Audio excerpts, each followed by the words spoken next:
नमस्कार दोस्तों, आज अपन बात करेंगे एक अच्छा आवास कैसा होता है, आवास की क्या क्या विशेषताएं, एक अच्छे आवास में क्या क्या चीज़ें होनी चाहिए उनके बारे में अपन बात करेंगे।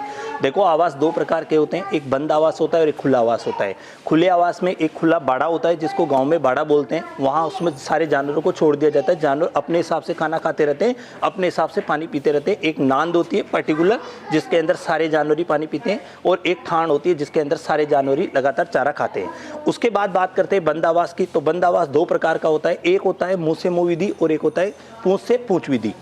दोनों चीज़ें जो बड़े बड़े डेयरी फार्मों में प्रयोग की जाती है, लेकिन एक गांव के हिसाब से कैसा पशु आवास होना चाहिए, तो एक गांव के हिसाब से देखिए, आप देख रहे होंगे एक साइड पे नांद होती है जहाँ पे जानवरों को चारा खिला दिया जाता है, इस ठाण के अंदर चारा डाल दिया जाता है।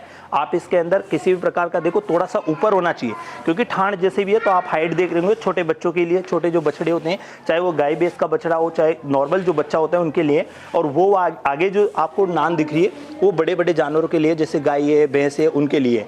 तो आप देखें थोड़ा सा ऊपर इसलिए रखा जाता है ताकि नॉर्मल जानवर उसके अंदर से चारे में जाए नहीं, कीचड़ से उसको खराब करे नहीं।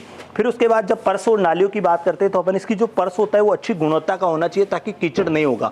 अगर अच्छी गुणवत्ता का जब यहाँ पे ये होगा तो नॉर्मल यहाँ पे कीचड़ नहीं होगा, किसी प्रकार का रोगों का संक्रमण भी नहीं होगा।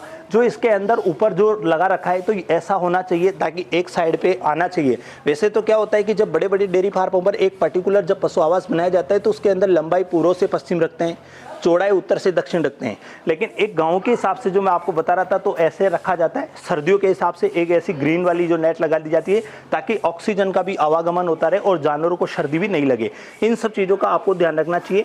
नॉर्मल पानी की आवश्यकता नहीं, जब रात के समय इनको अंदर बांधा जाता है या रखा जाता है तो पानी पिला के रखा जाता है और सुबह तक वो आराम से रह सकते हैं।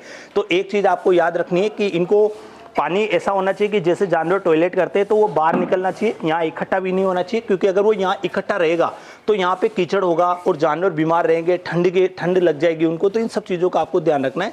धन्यवाद।